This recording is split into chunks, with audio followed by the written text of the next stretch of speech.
Let's talk about Temple, which is not something I had ever envisioned talking about during rivalry week, the last week of the college football regular season outside of Army Navy. I just never expected that the Temple Owls would be something that would be a topic of discussion. Do they need a new head coach? Yes.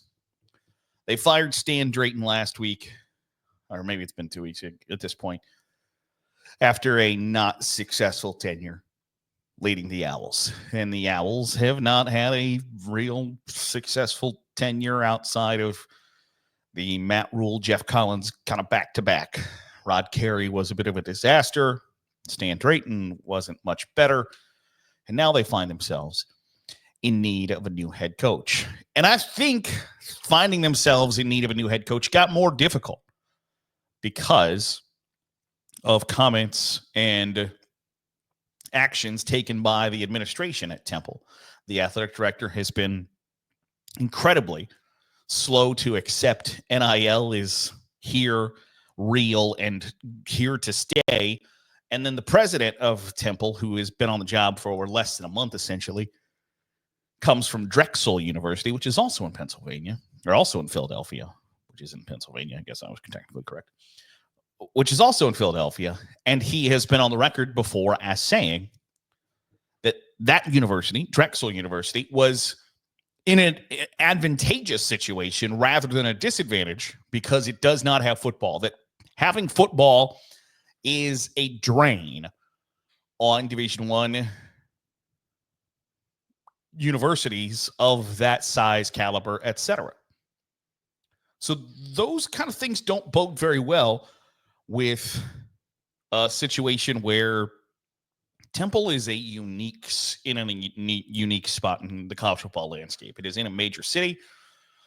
Unfortunately, that major city is so solely focused on professional sports that outside of a little bit of college basketball, it just frankly doesn't really care about college football. Just is not on the radar really in the slightest. It doesn't have an on-campus stadium. Despite having a large alumni base, Temple doesn't have a large fan base. It's also located in the Northeast, which traditionally has not really cared about college football all that much.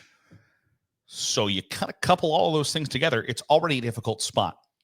But you then throw in a university president who's like, hey, you know what actually sucks for college to have?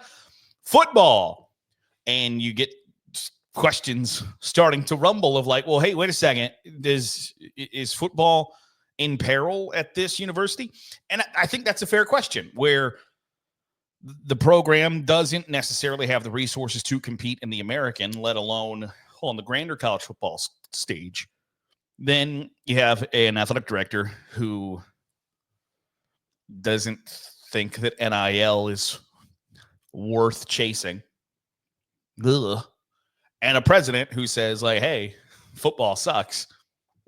It's real easy to kind of start putting those dots together. Then coupled with the idea that Temple is undergoing an athletics review process where they are examining their athletic future, etc., which is a real easy, like that's a real politically correct corporate jargon mumbo jumbo bullcrap way to say, we're thinking real long and hard about cutting this thing. And when you put all of those together, it's like, what are y'all doing?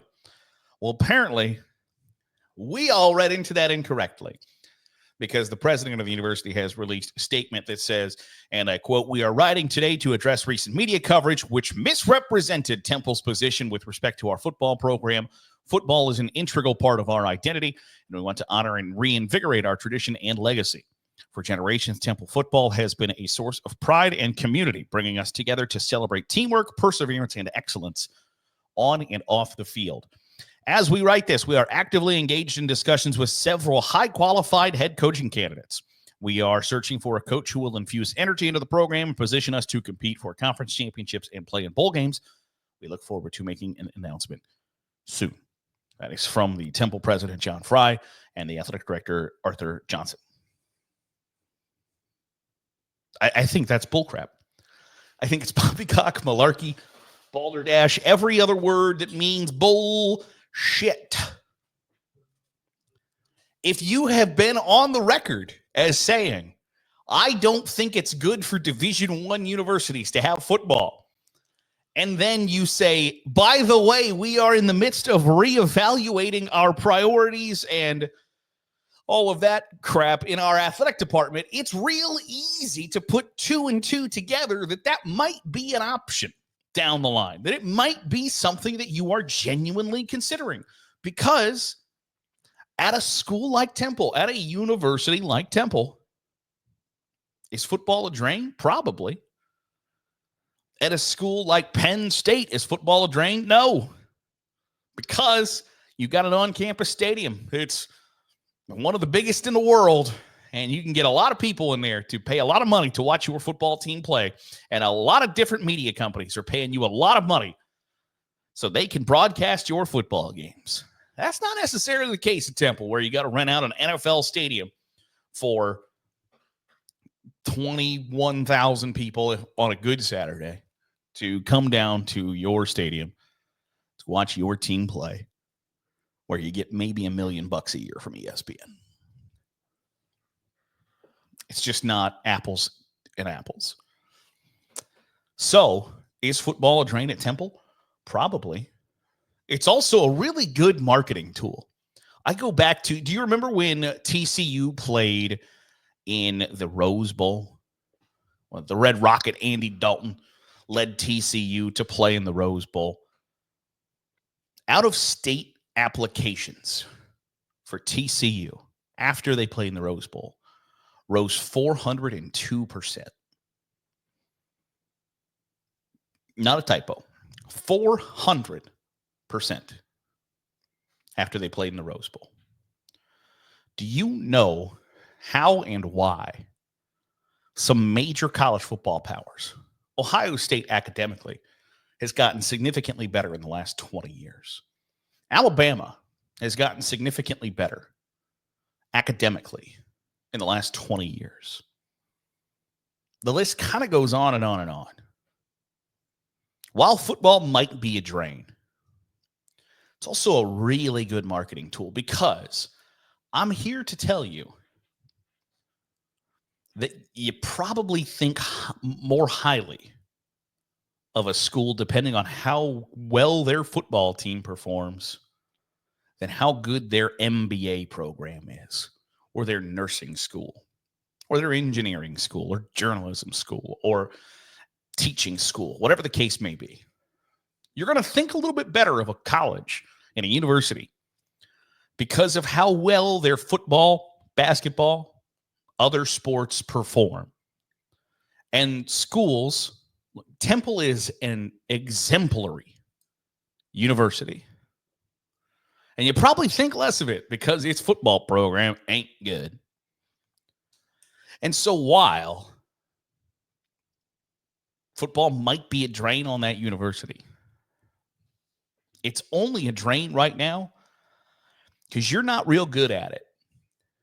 And you're not willing to put in the resources necessary to be real good at it. And that's the problem. And until that commitment is shown, it's one of those chicken and the eggs thing. I remember a few years ago, when the San Diego Chargers left San Diego and the San Diego Padres were the only game in town. It would have been real easy to just say, like, well, what the hell else are people around here going to cheer for? We don't need to invest. We don't need to put the money into getting as many high-dollar great players as we can. And the owner essentially said, there's a chicken and the egg. Fans aren't going to come to the ballpark because we don't put an interesting product on the field. And we don't put an interesting product on the field because fans don't come to the ballpark. So I can trust that we will be able to build community, build a fan base, and we'll invest in the team and the club and the franchise, and we're going to be rewarded by the community. That's what I am going to bank on. So I'm going to put my money where my mouth is. We're going to get Manny Machado. We're going to get Fernando Tatis Jr. We're going to get Yu Darvish. We're going to get as many great players as we can get. And they did that. And now the stadium is sold out on a Tuesday night in every Tuesday night between April and September, because they went through the process of putting in the resources to build a team, be interesting, be compelling, be entertaining, and be great. And this isn't just a Temple thing, by the way. This is for damn near everybody in college football. If you take the initiative to hire the best coach possible, and if that requires ridiculous financial investment, or make your game day experience super awesome, get the best players you can, the interest in your program is going to rise. This is not rocket science. The more interesting you are, the more compelling you are, the more entertaining you are, the more people are going to watch. The more people that watch, the more invested they are in your program, the more invested they are financially in your program, the more invested the television networks become. All of this stems from one thing, and that's be great. And there are so many programs, universities, athletic departments who I think are afraid of being great. And when you hear the leaders of a university and athletic department say, I don't think we benefit from this, that trickles down negatively, just like it trickles up positively when you make the investment. If the athletic department says, well, I don't really think college kids deserve money. You know what? The boosters aren't going to give you any money to give to college kids. And if there's no money to give to college kids aren't the best college kids aren't going to come to your university, which means your football team will continue to suck. And when your university president says, I think football kind of sucks, and I don't think it works for our university, for the future of this program, I don't know that we should be investing this money. You know who doesn't want to take that job? Good coaches. Because who wants to be the last coach of a football team? Who wants to be the guy who oversaw when this went to hell? Nobody. Who wants such instability that you have to continually reassure 17 and 18-year-old kids that, like, no, I swear to God, we're going to have a football program. That's a lose-lose situation. That's putting yourself in a situation where you cannot be successful. And when you might only get one go-round on the college football carousel, you can't take the chance that is at a school where the athletic director doesn't understand college athletics in 2024, and the university president says, this sport ain't for everybody. So, is Temple football about to go the way of the Dodo? I don't know. I don't think so. But I don't know that you can be surprised if that's the ultimate outcome. And I don't know what ramifications that has for the sport as a whole in the future. I don't want to speak hyperbolically and say, if Temple football can't survive, because it was one vote away from being disbanded 20 years ago. But make no mistake about it, there is a push from people in that university, in that city, in that region, who are saying, if we're not going to be good at this, if we're not even going to attempt to be good at this, what the hell are we doing then? And ultimately, I think that's a fair question to ask. But I think if you ask that question and you get to the answer of, you know what, let's just pack it in, I don't know that you can be upset, because by asking those questions, instead of just saying, no, we're going to figure this out and be good, you're opening the door for the executioner, I think. I want to know your thoughts. Drop them in the comments down below. That'll do it for today's episode of the Daily Huddle. Appreciate you making us a part of your day, however it is, wherever it is you're doing so. If you're watching on YouTube, hit the subscribe button. Make sure you're getting all the great college football content we're pumping out. If you're listening on the podcast feed, drop a 5-star review. It goes a long way in helping out the channel. See you tomorrow for another episode of the Daily Huddle.